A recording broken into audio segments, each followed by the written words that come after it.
Tuhan, sore hari ini kami memegang sebuah keyakinan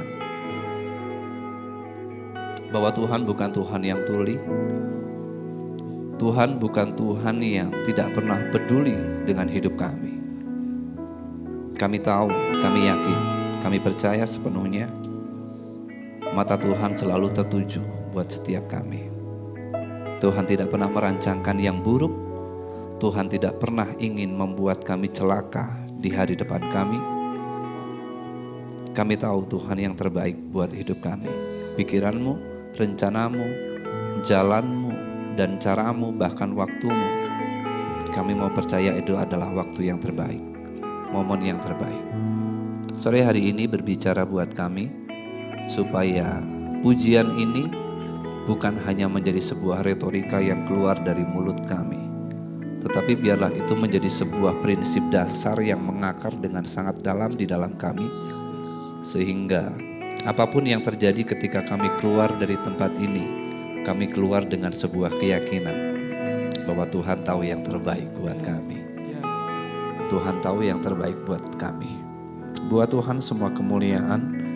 Hanya di dalam nama-Mu kami berdoa dan kami menyerahkan waktu-waktu perenungan dan pembelajaran kami akan firman-Mu. Berkat Tuhan menyertai kami selama kami belajar. Kami sambut firman-Mu di dalam nama Tuhan Yesus. Amin. Ya, silakan duduk teman-teman.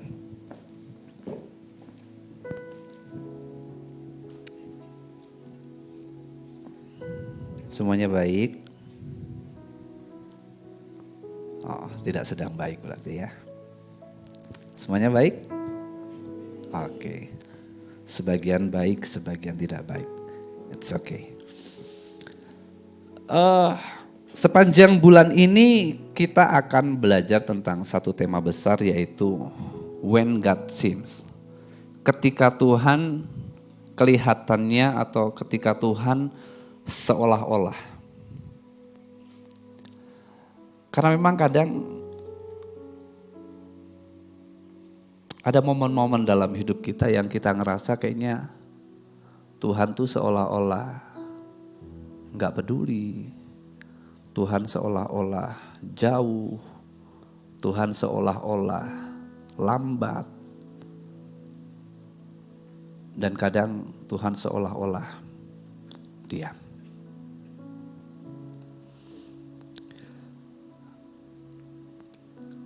Saya pengen ajak teman-teman kita mendasari dari bagian ini. 1 Raja-Raja pasal 18 ayat 41 sampai 46.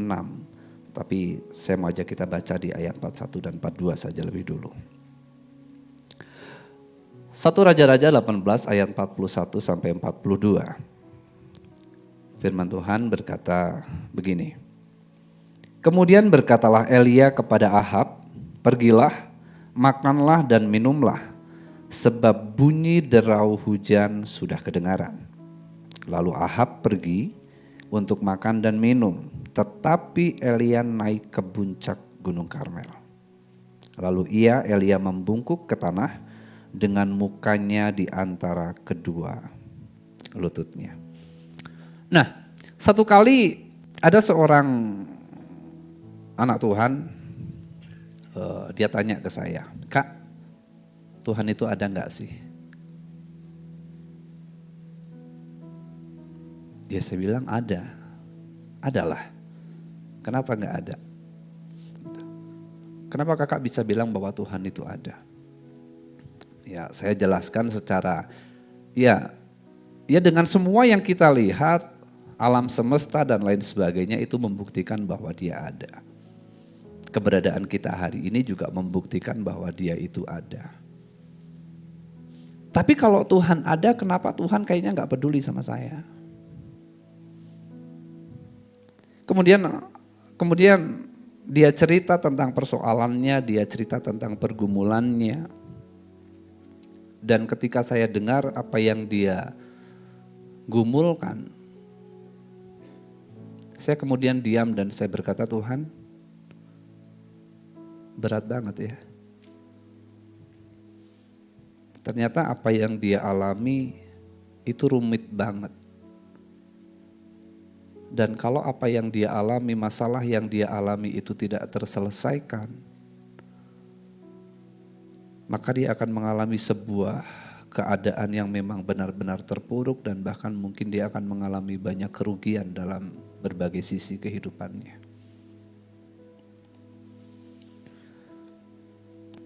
Ya saya hanya bilang begini, ya kita cuma bisa berdoa saja.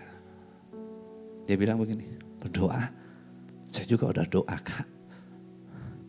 Saya udah puasa malahan. Tapi waktu saya berdoa, waktu saya berpuasa, toh sampai hari ini juga Tuhan seolah-olah diam. Dia tidak memberikan jawaban apapun. Saya hanya melihat Tuhan sebagai sosok yang silent.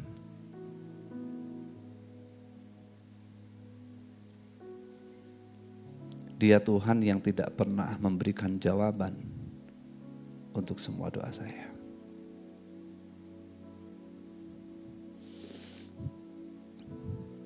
Jadi Tuhan itu ada di mana? Ketika kita sedang berdoa, ketika kita sedang bergumul, ketika kita sedang meratap, ketika kita sedang berjuang setengah mati, Dia ada di mana? Nah, hari ini kita akan coba sama-sama belajar tentang tema ini. When God seems silent. Ketika Tuhan seolah-olah diam. Ketika Tuhan sepertinya diam. Nah, hari ini saya ingin bagikan bahwa dari 1 Raja-Raja pasal 18 ini, sebelum kita belajar ini kita perlu melihat bahwa dari 1 Raja-Raja, kisah di 1 Raja-Raja pasal 17. Gitu. Satu kali Tuhan bilang sama Elia bahwa kamu mesti ketemu sama Raja Ahab, Raja Israel. Kemudian sampaikan kepadanya bahwa 3,5 tahun tidak akan ada hujan. Bahkan kalau teman-teman baca di ayat yang ke-1, jangankan hujan, embun pun gak ada. Jadi kita bisa bayangkan ya, jangankan hujan, embun juga gak ada. So kita bisa lihat betapa masa itu menjadi masa yang benar-benar kering. Kita lagi berapa hari ini lagi cukup ramai berita El Nino ya. Dan orang sudah mulai khawatir kan, mikirin nanti gimana makan, gimana panen akan gagal dan lain sebagainya. Dan apakah itu akan terjadi? Who knows? Kita belum tahu. Tapi apa yang dialami orang-orang Israel hari itu sudah terjadi. 3,5 tahun gak ada hujan, jangankan hujan, embun juga gak ada. Itu menjadi benar-benar masa kemarau panjang yang sangat berat. Musim kekeringan terjadi di sana sini. Persoalannya adalah kenapa kemudian Tuhan membuat bangsa Israel itu mengalami masa kekeringan yang panjang. Alkitab bilang begini, karena mereka meninggalkan Tuhan. Karena mereka meninggalkan Tuhan. Sehingga Tuhan perlu mendatangkan hukuman itu kepada mereka. Pengaruh Isabel itu besar buat Ahab. Isabel itu putri Raja Sidon yang kemudian menjadi permaisurinya Ahab, Raja Israel. Dia memberikan dampak yang buruk, pengaruh yang buruk. Membawa orang-orang Israel bukan lagi menyembah kepada Allah tetapi menyembah kepada Baal. Baal yang digambarkan sebagai dewa yang memegang kendali atas hujan. Digambarkan sebagai dewa yang di tangannya itu dia pegang petir. Seolah-olah dia mengendalikan apakah akan hujan atau tidak akan hujan. Dia yang pegang kendali. Nah kemudian satu kali kemudian Tuhan suruh Elia ketemu dengan Raja Ahab dan kemudian kita tahu ceritanya ya. 400 nabi dewa Baal dikumpulkan di atas Gunung Karmel dan kemudian mereka ditantang untuk memberikan sebuah persembahan kepada Tuhan. 450 dewa Baal, nabi Baal dan 400 nabi Asyera dikumpulkan di atas sana. Mereka mempersembahkan korban dan kemudian tidak terjadi apa-apa sampai petang. Nah, budaya Yahudi biasa petang itu musimnya, waktunya untuk mereka beribadah. Nah hari itu petang datang dan kemudian giliran Elia untuk mempersembahkan korban. Menarik ketika Elia mempersembahkan korban, dia suruh orang-orang yang ada di situ untuk menyiram korban itu, mezbah itu dengan air. Betul ya? Hanya untuk memastikan bahwa Elia tidak berlaku curang. Dia tidak pernah menyembunyikan api dan sudah mempersiapkan api di korban bakaran itu. Siram sampai basah. Dan kemudian Elia berdoa. Ketika Elia berdoa, dikatakan Alkitab bilang begini, seketika. Waktu Elia berdoa, seketika itu juga api turun dari langit, menyambar korban itu sampai habis. Untuk membuktikan bahwa Allah adalah Allah yang benar. Bahwa Allah yang memegang kendali atas semuanya. Termasuk atas hujan, termasuk atas hidup manusia. Dan ternyata dewa Baal yang mereka puja-puja, yang mereka agung-agungkan, dia tidak pernah punya pengaruh apapun. Bahkan atas hujan. Dan kemudian 450 dewa nabi itu kemudian dibantai di sana. Dibunuh semuanya di sana.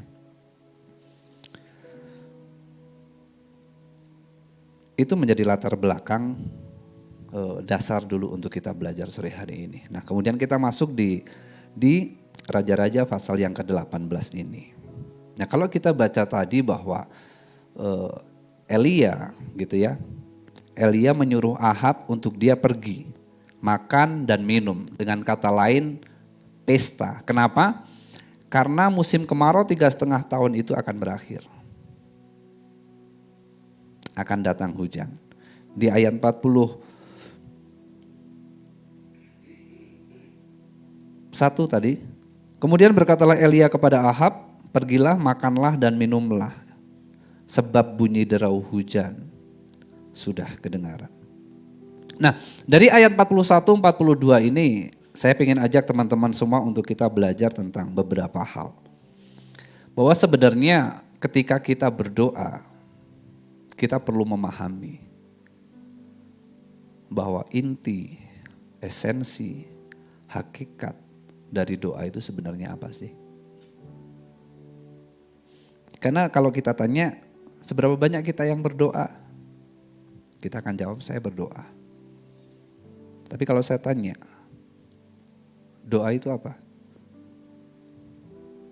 Mungkin banyak kita yang masih ingat pelajaran SMP, SMA, doa adalah komunikasi antara kita dengan Allah. Bahkan kadang kita sendiri nggak paham apa itu doa dan kenapa kita harus berdoa. Bagaimana kita harus berdoa? Bagaimana kita harus bersikap ketika berdoa?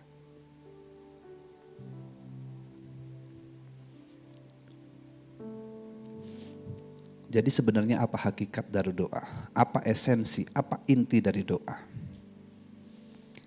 Ayat tadi dikatakan di ayat 41 dan 42. Dari dua hal ini kita belajar begini. Hakikat doa itu adalah tanda atau ungkapan atau bukti dari iman kita kepada Tuhan. Doa itu adalah ungkapan iman, doa itu adalah bukti dari iman kita, bukti atau pertanda iman kita kepada Tuhan. Nah,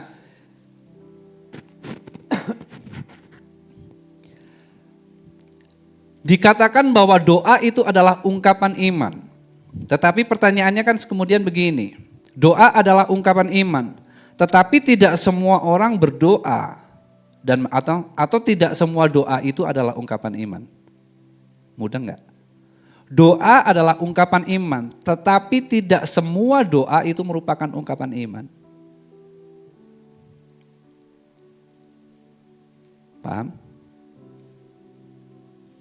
Doa itu seharusnya ungkapan iman kita kepada Tuhan, kepercayaan kita kepada Tuhan.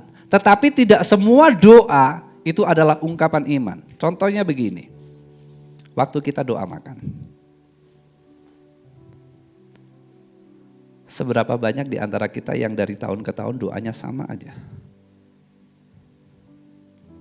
Seberapa banyak kita waktu kita mau makan nih, kita berdoa dengan sungguh-sungguh dan benar-benar ada rasa syukur dengan semua makanan yang ada di depan kita itu. Kita berdoa, Tuhan, makasih ya. Hari ini saya masih bisa makan. Gak apa-apa lah pakai tahu juga. Tapi makasih banget loh Tuhan, saya masih bisa makan. Makasih banget. Tuhan makasih ya. Hari ini, stick Tapi kita berdoa itu dengan benar-benar rasa syukur untuk semua yang Tuhan sediakan di depan kita. Atau kita ini sama kayak Moses. Dan Yesus kasih buat makanan ini, berkati jadi kesehatan buat Moses dalam nama Tuhan Yesus. Amin. Bahkan dia nggak tahu kenapa dia harus berdoa, apa artinya doanya, dia nggak tahu. Tapi kita kan bukan Moses, anak 3 tahun. Kita berdoa. Kita tahu doa adalah ungkapan iman, tetapi kadang kita berdoa, apa yang kita doakan itu bukan ungkapan iman. Sebatas retorika, sebatas lip service. Ada yang begitu? Banyak. Saya mungkin juga salah satunya.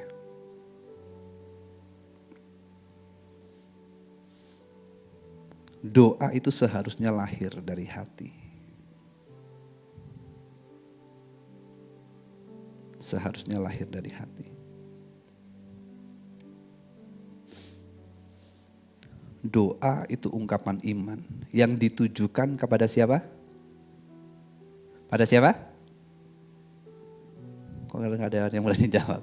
Doa itu ungkapan iman kita yang kita tujukan kepada siapa doa kita? Kepada Tuhan. Tetapi tidak semua doa. Atau kadang-kadang ada doa yang tidak ditujukan kepada Tuhan.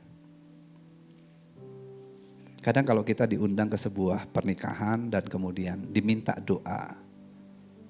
Seberapa banyak doa yang kita panjatkan itu lahir dari hati kita. Atau kita susun kata-katanya yang bagus, supaya orang yang dengar itu enak. Semua orang yang dengar itu kayaknya keren banget ya. Tersusun dengan sangat rapi. Apakah doa itu kita tujukan kepada Tuhan? Atau sedang kita tujukan kepada pengantin? Atau kita sedang tujukan kepada hadirin tamu-tamu undangan supaya mereka dengar itu bagus? Seharusnya doa itu ungkapan iman lahir dari hati dan murni ditujukan kepada Tuhan. Sebab Tuhanlah yang menjawab doa.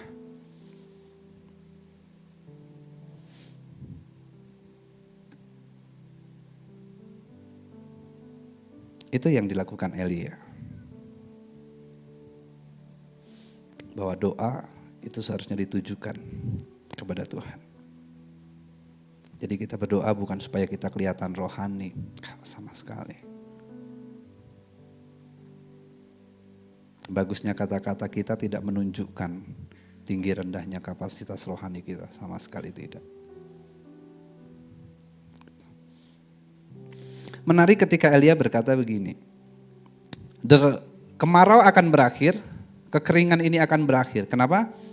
Karena bunyi derau hujan sudah kedengaran. Pertanyaan saya, apakah bunyi derau hujan sudah kedengaran hari itu? Sudah kedengaran belum? Nah, sudah kedengaran kah Mahi?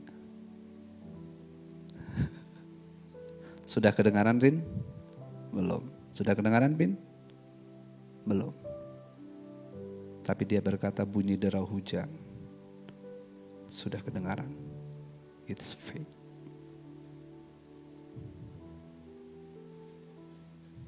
Itu ungkapan iman kepada Tuhan. Bunyi derau hujan sudah kedengaran, padahal belum. Tanda akan turun hujan sama sekali enggak ada. Bahkan Elia sama sekali belum berdoa.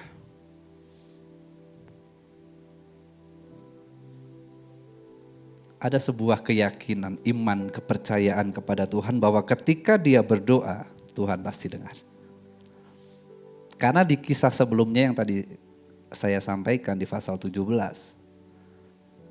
Waktu Elia berdoa, ya Tuhan Allahku, dengarlah doaku. Turunkan turunkan api dari langit. Supaya semua bangsa ini tahu bahwa Engkaulah Allah yang benar.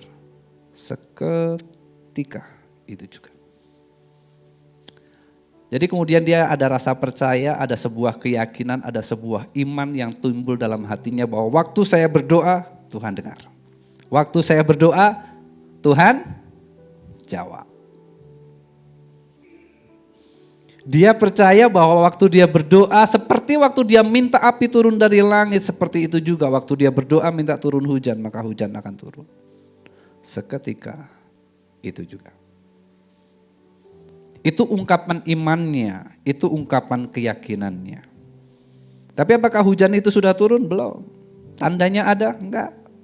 Tapi itulah iman yang seringkali kita pahami sebagai apa? Percaya walaupun apa? Belum melihat. Itulah iman. Makanya doa adalah ungkapan iman kita kepada Tuhan. Orang tahu kita perlu berdoa, orang tahu kita harus berdoa, orang tahu bahwa berdoa itu penting. Pertanyaannya adalah begini, ada berapa banyak kita yang berdoa kalau punya waktu? Kita berdoa, nggak berdoa kalau ditanya, aduh nggak punya waktu, sibuk. Seharusnya kita berdoa, karena kita tahu doa itu ungkapan iman kita kepada Tuhan. Yang menjawab doa itu kita tujukan kepada Tuhan. Doa itu komunikasi dengan Tuhan. Kita bisa bicara apapun kepada Tuhan, kita bisa sampaikan apapun kepada Tuhan, kita bisa minta apapun sama Tuhan. Seharusnya berdoa kita lakukan bukan kalau kita punya waktu dan kalau kita terdesak. Satu kali ada sebuah cerita. Bayangkan kita naik mobil dari Lembang nih. Nah, mobil dari Lembang habis jalan-jalan, kemudian malam-malam kita turun hujan. Aduh, dingin.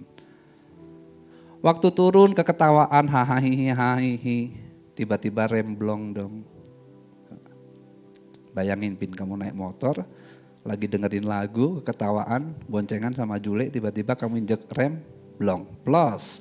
Rem depan, tek, plos. Kamu ngapain? Hah?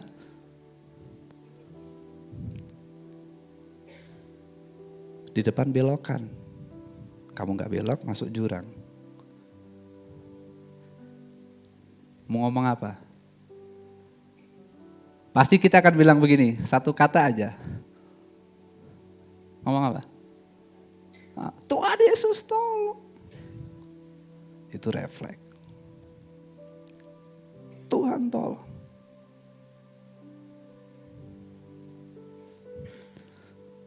Doa seharusnya bukan kita lakukan hanya pada saat momen-momen terdesak. Seperti itu. Seharusnya tidak. Karena begini, Tuhan bekerja itu bukan karena desakan kebutuhan. Seperti lagu yang tadi, dia bekerja berdasarkan ketepatan waktunya, bukan karena desakan kebutuhan kita.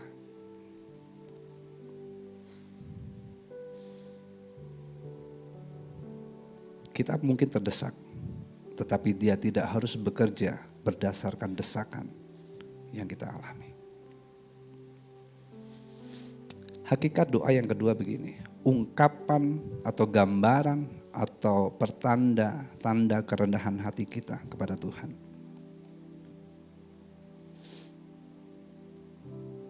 Kerendahan hati kita, artinya kita sadar kita perlu Tuhan, kita sadar bahwa kita butuh Tuhan. Berdoa itu masalah sikap hati. Sebuah kesadaran bahwa memang kita ini lemah. Kita ini Sepintar-pintarnya kita gak pintar-pintar amat lah. Sekuat-kuatnya kita itu gak sekuat yang kita bayangkan. Sehebat-hebatnya kita gak sehebat yang kita bayangkan. Sejago-jagonya kita gak sejago yang kita bayangkan. Ada satu momen, ada satu titik, kita akan lemah. Dan kita akan sadar, iya ya, ternyata saya bukan siapa-siapa. Ternyata saya gak tahu apa-apa. Ternyata saya gak bisa apa-apa. Orang bilang kan doa sibuk gak bisa. John Maxwell pernah bilang begini kalau gak salah. Semakin kita sibuk seharusnya kita semakin banyak berdoa. Tapi kalau sekarang kita jadikan alasan. Semakin kita sibuk kita semakin gak punya waktu untuk berdoa. Sebenarnya kan kalau masalah doa itu bukan soal sibuk gak sibuk. Bukan persoalan waktu gak punya waktu. Tapi persoalan sikap hati. Mau gak mau. Ada orang yang gak sibuk tapi gak berdoa juga. Tapi ada orang yang sibuknya luar biasa tapi dia tetap berdoa. Coba kita tanya, sesibuk apa sih kita ini? Sampai benar-benar gak punya waktu untuk berdoa. Sesibuk itukah? Sampai bahkan untuk berdoa pun kita gak bisa.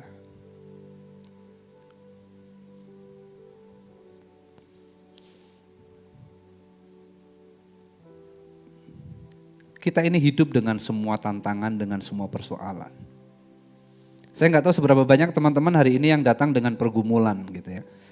Apa yang ada di pikiran teman-teman, apa yang ada di benak teman-teman, apa yang ada di dalam hati teman-teman hari ini, saya gak tahu. Tapi pertanyaan saya sederhana begini. Desakan pertama yang terbit di dalam hati kita itu apa?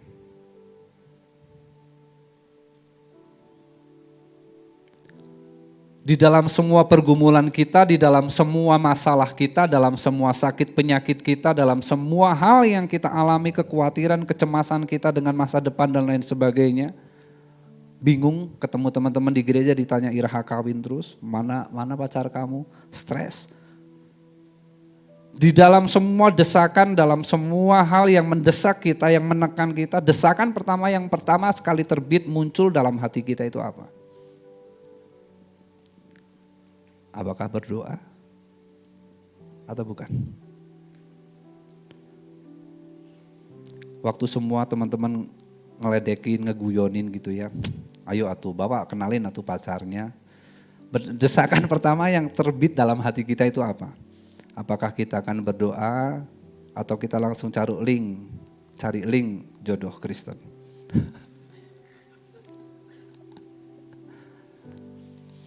Buat saya itu prinsip sederhana.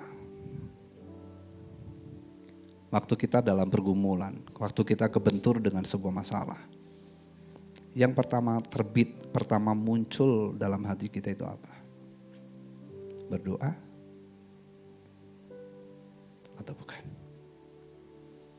Dari situ cukup menggambarkan seberapa rendah hatinya kita di hadapan Tuhan. Kalau kita sadar bahwa kita terbatas, kita akan merendahkan hati kita, merendahkan diri kita di hadapan Tuhan. Sama seperti Elia. Ketika dia suruh Ahab pulang, kamu pesta, silakan makan dan minum, bikin pesta. Karena bunyi derau hujan sudah kedengaran. Musim kekeringan akan berlalu. Apa yang Elia lakukan? Ahab pulang naik kereta untuk bikin pesta. Dan kemudian yang Elia lakukan adalah dia naik ke atas Gunung Karmel. Dia membungkuk, merendahkan dirinya dengan mukanya sampai ke tanah di antara kedua lututnya. Hanya untuk menggambarkan betapa dia memerlukan Tuhan. Dia merendahkan dirinya, dia merendahkan hatinya di hadapan Tuhan. Dia sadar dia bukan siapa-siapa. Dia sadar dia gak bisa apa-apa. Jadi ketika kita dalam pergumulan, apa yang kita lakukan? Berdoakah atau tidak. Jadi apakah doa? Doa adalah ungkapan iman dan ungkapan kerendahan hati kita di hadapan Tuhan.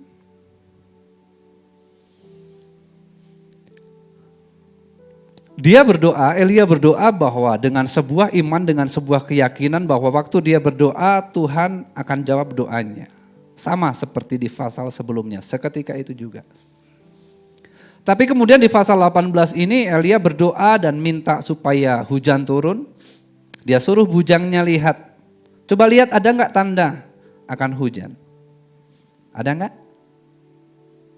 Bujangnya pergi dan dia bilang sama Elia apa? Enggak ada. Elia berdoa lagi. Tuhan tolong.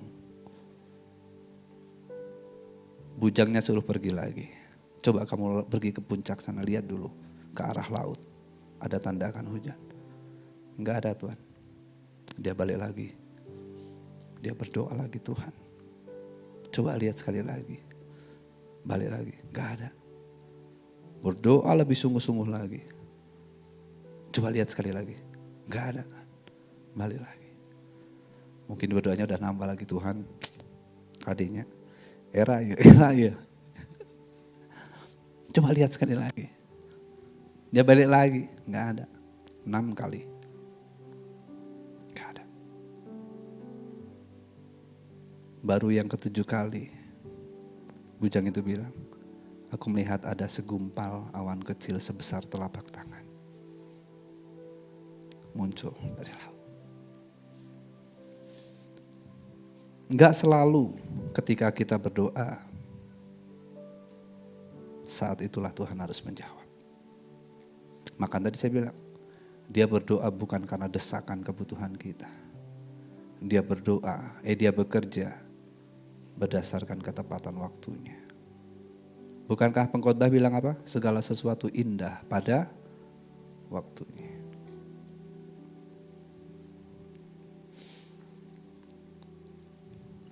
Berdoa enggak dijawab, itu yang Elia alami. Nah, kalau kemudian kita lihat di ayat 43 sampai 46. Setelah itu ia berkata kepada bujangnya, naiklah ke atas, lihatlah ke arah laut. Bujang itu naik ke atas, ia melihat dan berkata, tidak ada apa-apa. Kata Elia, pergilah sekali lagi, demikianlah sampai 7 kali.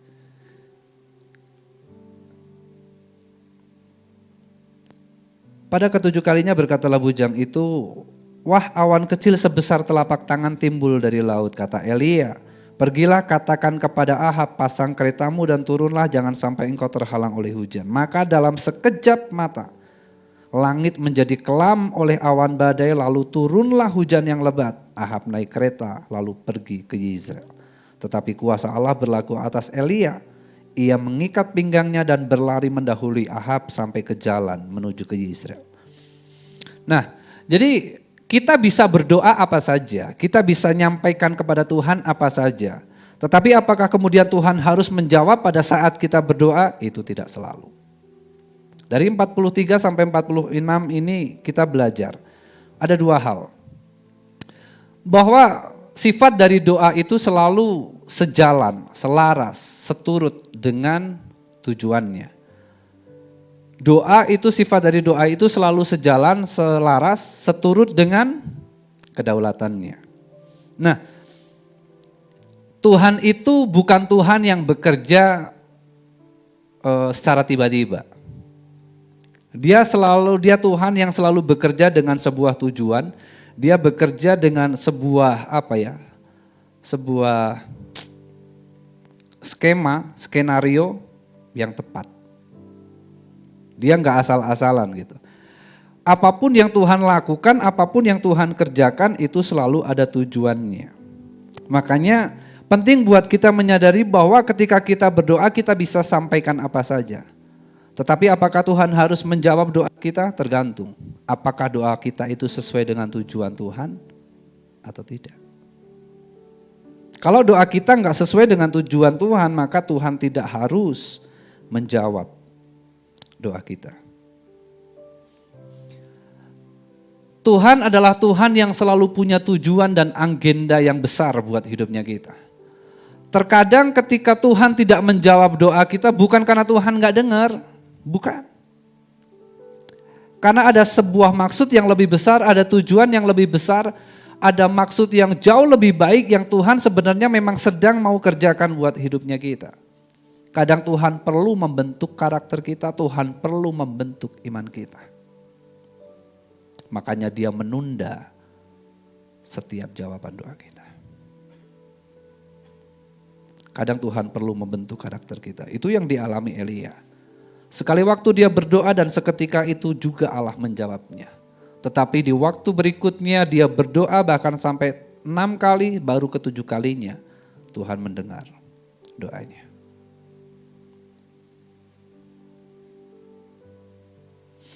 Seberapa banyak kita yang berdoa itu dengan tekun.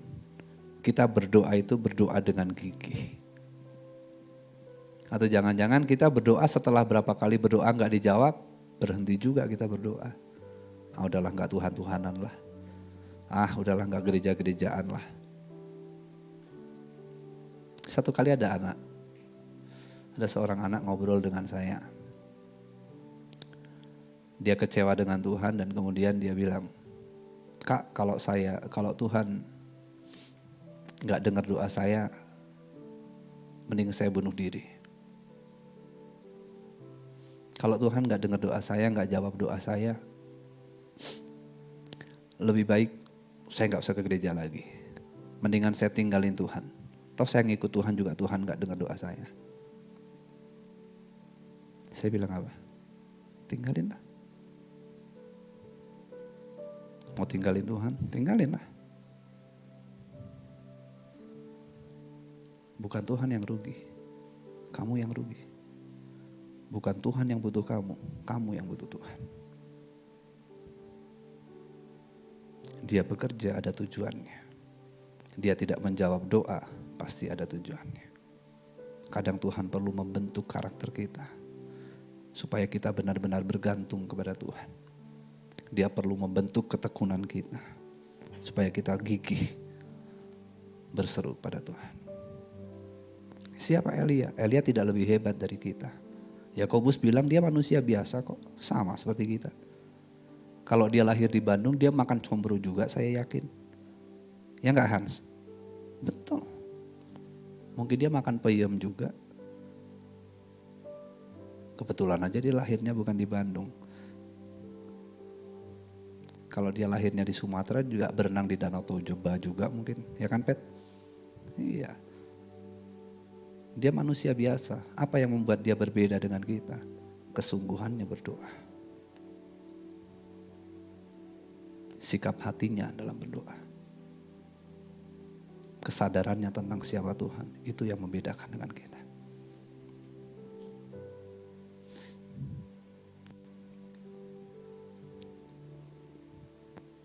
Tujuan.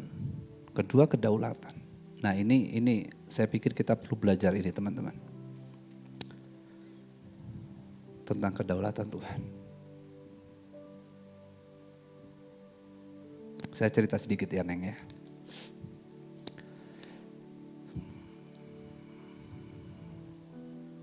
Ya, jadi mama tuh kena kanker stadium 4. Kanker paru. Sudah setahun lebih, ya lebih kurang setahun minum obat, kemo. Tapi hasil akhir yang kami terima adalah kanker itu semakin membesar dan menyebar.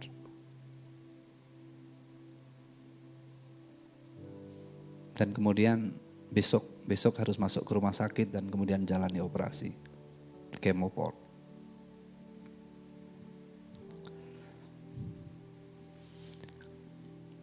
Saya pribadi punya sebuah prinsip. Bukan saya tidak percaya mujizat. Saya percaya karena saya pernah ngalaminnya.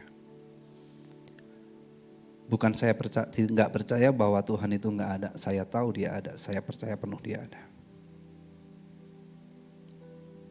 Tapi buat saya pribadi, personally, saya harus memegang prinsip ini. Saya mesti menghormati kedaulatan Tuhan di atas semuanya. Saya bisa berdoa minta apapun, saya boleh berdoa minta apapun, mujizat, kesembuhan dan lain sebagainya.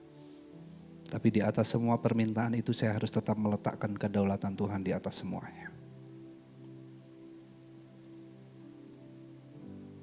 Dia tidak harus bekerja berdasarkan desakannya saya. Dia harus bekerja sesuai dengan tujuan dan kedaulatannya. Dan saya harus respect dengan semua itu. Saya harus submit dan menundukkan diri, takluk kepada semua itu. Bukan saya nggak sayang mama mertua, saya sayang. Bahkan saya berdoa yang mungkin Rini pun nggak pernah tahu. Mungkin ini doa yang juga orang jarang ucapkan.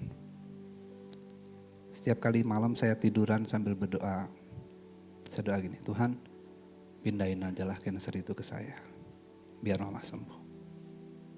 Toh saya juga gak sehat-sehat amat. Gak apa-apa, saya aja yang sakit. Yang penting mama sembuh.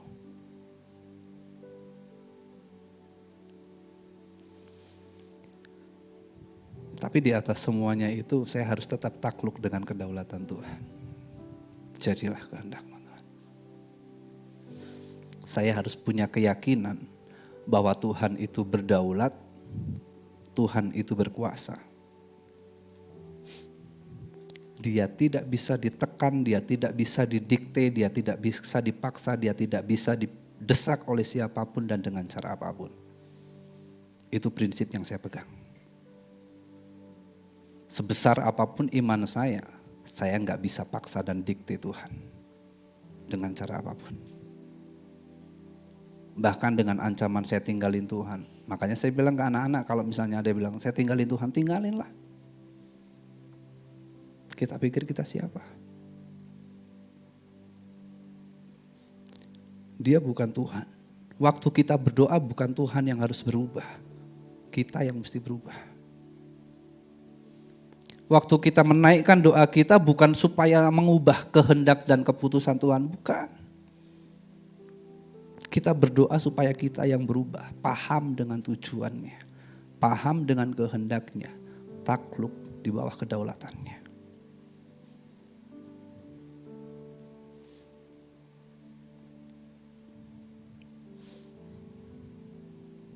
Ada satu orang yang berdoa bilang begini, berdoalah dengan iman, berdoalah dengan sungguh-sungguh, berdoalah sampai kemudian doa kita itu membuat Tuhan seolah-olah, ya dalam tanda kutip bahasa saya, kita doa kita itu buat Tuhan kayaknya udah gak punya pilihan lain selain mengabulkan doa kita. Berdoalah dengan begitu rupa sampai kemudian Tuhan itu seolah-olah kepepet, terdesak, terjepit, dan gak bisa melakukan apapun selain memenuhi kemauannya kita.